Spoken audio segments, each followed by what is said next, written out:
ठीक है, लेकिन उस टेलीग्राम वालों ने कितनों को दिया इसका पता है? तो ये उन्होंने बोल दिया कि फैलाया जा रहा है। बोर्ड और यूपी पुलिस इन प्रकरणों की निगरानी के साथ साथ इनके सोर्स की गहन जांच कर रहा है। करिए जांच। परीक्षा सुरक्षित और सुचारू रूप से जारी है। ये सुरक्षित कैसे हो सकती है? 17 की सेकंड का प्रमाण तो था ना इस ट्वीट को करने से पहले, उसकी भी जांच कर लेते थोड़ा। बच्चे, अब इसको अफवाह कहना तो बिल्कुल ही गलत होगा, इसको कहा ही नहीं जा सकता अफवाह। लीक ये 100% हुआ है, इसमें कोई शक नहीं है। ये कहना बिल्कुल भी गलत नहीं है, क्योंकि हर शिक्षक के पास प्रमाण है इसके। क्योंकि बच्चा किससे कहेगा? अपने शिक्षकों से।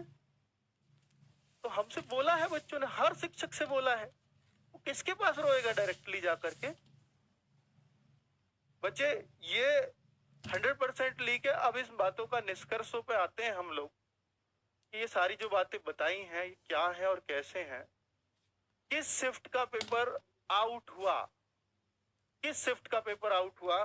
अगर बच्चों ये देखा जाएगा, जितने भी प्रमाण मिले हैं ये 17 की सेकंड के और 18 की सेकंड के। मैं फैक्ट्स पर बात करने वाला व्यक्ति हूं, सिर्फ फैक्ट्स पर ही बात करूंगा। 17 की सेकंड और 18 की सेकंड के फुल प्रमाण मिले हैं। 17 की फर्स्ट और 18 की फर्स्ट के प्रमाण अभी सोशल मीडिया पर किसी पर भी नहीं है। अब बन जाए वो अलग बात है, फिलहाल तक नहीं थे, हमने खूब खोजे हैं, नहीं थे। इन दोनों शिफ्टों के खूब प्रमाण भरे पड़े हैं। भर्ती बोर्ड को जितने चाहिए होंगे वो मांग लेंगे आपसे, और आपने खूब दिए हैं उनको। कैसे दिए हैं वो भी बता रहा हूं। क्या दोबारा एग्जाम हो सकता है? नहीं हुआ तो फिर क्या होगा बताइए? अगर एग्जाम नहीं हुआ और ये वाला पेपर बहुत सारे बच्चों के पास पहुंच गया, कम से कम मैं मानता हूं कि यार ठीक है, एक शिफ्ट में 12 लाख बच्चे हैं, 12 लाख में से ये लाख के पास भी पहुंचा, तो ये लाख के पास भी पहुंचा तो भी तो ये फिर तो बाकी शिफ्टों को ले गया ना, खत्म कर दिया इसने बाकी शिफ्टों को। फिर बच्चा लगा ही कहां? मान लिया नॉर्मलाइजेशन है, लेकिन नॉर्मलाइजेशन में छूटा कहां? अगर बच्चा पूरा ही पेपर कर आएगा तो क्या करेगा कोई? भाई 300 से ऊपर तो नंबर नहीं दोगे ना आप, वो बाकी शिफ्टों को कितना तो नहीं बढ़ा दोगे ना नॉर्मलाइजेशन में भी। ये तो सीधी सी बात है। तो क्या दोबारा हो सकता है एग्जाम? मुझे लगता है कि इसके अलावा दूसरा चारा होना ही नहीं चाहिए। अगर हो सकता है तो रास्ता बताएं और उसका माध्यम बताएं, और उससे बताएं बच्चे इफेक्टेड नहीं होंगे तो बिल्कुल आप जो सॉल्यूशन देते हैं वो सब बढ़िया है, सब बढ़िया है। अभी तक हमारी समझ में नहीं आ रहा कि वो क्या सॉल्यूशन हो सकता है। क्या कहीं 17 और 18 की फर्स्ट के लीक होने का प्रमाण है? तो भाई देखिए, इसके लिए अभी मैं कहूंगा नहीं, आपके पास है तो मैं अभी आपको भी बताऊंगा कहां भेज सकते हो। यदि पेपर की सेकंड शिफ्ट ही कैंसिल हुई तो क्या फर्क पड़ेगा अगर पेपर की सेकंड शिफ्ट कैंसिल हुई? क्योंकि देखो, इसके प्रमाण नहीं मिले, सेकंड शिफ्ट के मिले हैं। और ये बोला कि सेकंड शिफ्ट ठीक है 17 और 18 के। 17 के विवेक सर ने भी खूब प्रमाण दिए और ये भी दिख रहे हैं आपको, ठीक है, ये भी एडिटेड हो सकते हैं, लेकिन उन्होंने भी कल दिए ही हैं पूरी तरह से, बहुत प्रमाण उन्होंने खोज के दिए हैं। लेकिन आप देखो, अगर सेकंड शिफ्ट ही कैंसिल हुई तो सेकंड शिफ्ट कैंसिल हुई तो एक फर्क जरूर पड़ेगा, फर्स्ट शिफ्ट वाले बच्चों को लिमिटेड टाइम मिला। अब सेकंड शिफ्ट अगर कैंसिल हुई तो एक टाइम मिलेगा बच्चों को, जो होपफुली इलेक्शन के बाद होगा, पहले भी हो सकता है, मुझे नहीं पता, वो आपकी मर्जी है कब कराना चाहो। लेकिन इनको टाइम एक्स्ट्रा मिल गया, पेपर का पैटर्न भी इनको पता चल गया, तो जाहिर सी बात है कि भाई जो है ये सेकंड शिफ्ट कर भी सकते हैं, लेकिन फर्स्ट शिफ्ट वालों पे फर्क तो पड़ेगा, इसमें कोई शक नहीं। अब बच्चे, क्या ऐसा हो सकता है क्या, या सिर्फ हम हवाई बातें कर रहे हैं? ऐसा इसलिए हो सकता है क्योंकि 2018 में 41,520 भर्ती आई थी, उसमें एक शिफ्ट को पूरी तरह से इन्होंने कैंसिल किया था, और वो 19 तारीख की फर्स्ट या सेकंड शिफ्ट थी जून की। 18 तारीख की थी, या तो 18 या 19 में से कोई सी एक, 18-19 जून 2018 को पेपर हुआ था, उनमें से कोई सी एक शिफ्ट कैंसिल की थी पूरी तरह से, और वो फिर 26 अक्टूबर को वो पेपर हुआ था, जून के बाद सीधा अक्टूबर में। उन 4 महीने में बच्चों को बहुत फायदा मिला क्योंकि पेपर का पैटर्न उन्हें पता चल चुका था कि ऐसा ऐसा आएगा। तो इतना फर्क पड़ा था कि 180 पे मान लीजिए पहले वाले पेपर का कट ऑफ गया था, तो उस वाले पेपर का कट ऑफ गया था 215 216 वाले बच्चे सेलेक्ट हुए थे। हालांकि नॉर्मलाइजेशन में वो चीजें भाई उसी शिफ्ट का नॉर्मलाइजेशन उसके हिसाब से होगा। बहुत ज्यादा क्योंकि नॉर्मलाइजेशन है इस वजह से तो बहुत ज्यादा फर्क पड़ेगा तो नहीं, पर कुछ तो पड़ेगा, ये तो तय है। अब मैं अगर बात करता हूं कि यदि पेपर की सेकंड शिफ्ट ही कैंसिल हुई तो ये फर्क मैंने आपको बता दिया। अब बच्चे हमें स्टेप्स क्या लेने होंगे उस पर बात करेंगे। तो एक तो यूपी पुलिस पेपर लीक, आप 1,62,534 बच्चे लाइव इस वीडियो को देख रहे हो, तो UPP underscore paper underscore leak India में नंबर 1 ट्रेंड कर रहा है। ये किसी टीचर ने या उसका वो नहीं है, क्योंकि एक टीचर में इतनी ताकत नहीं है कि वो 1 घंटे में इतना ट्रेंड करा दे। किसी टीचर में ताकत नहीं है पूरे यूट्यूब पर कि बच्चों का दर्द है जो छलक रहा है, बच्चों का गुस्सा है जो ट्विटर पे निकाल रहे हैं।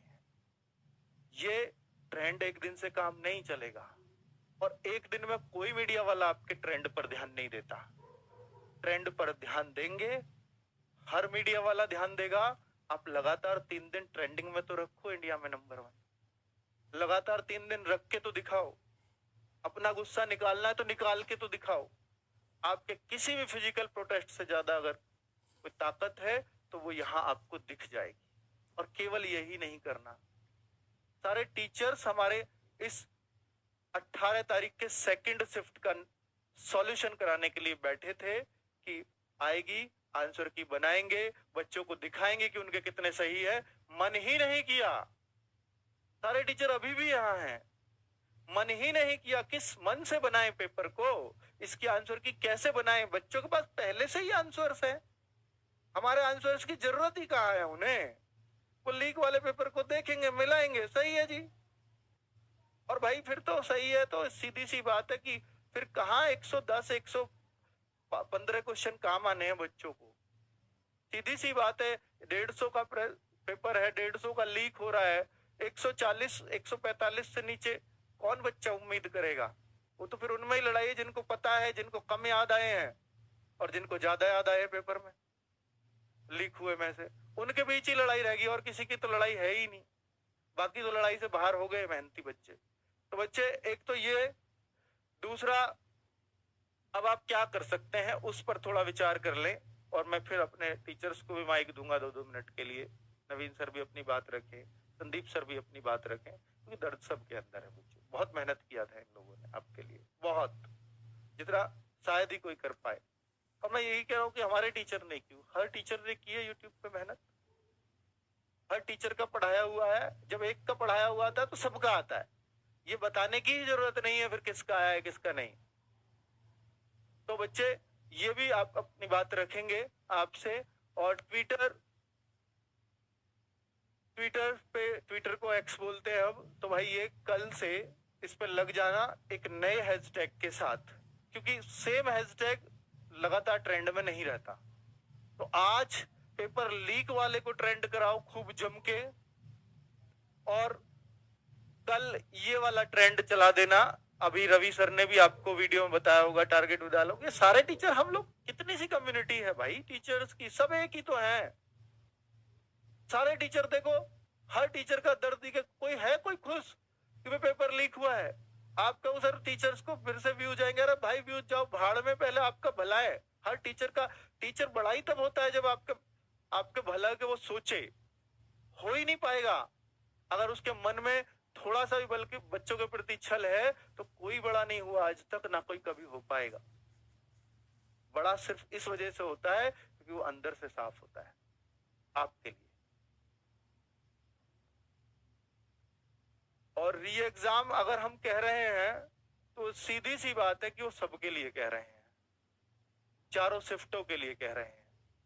ये जो चला रहे हैं ये चारों शिफ्टों की वजह से चला रहे हैं, क्योंकि फर्क तो उन पे भी पड़ेगा ना, जिनका नहीं हुआ लीक मान लिया, फर्क तो पड़ेगा उन पे भी। तो यूपी अंडरस्कोर पुलिस अंडरस्कोर री एग्जाम।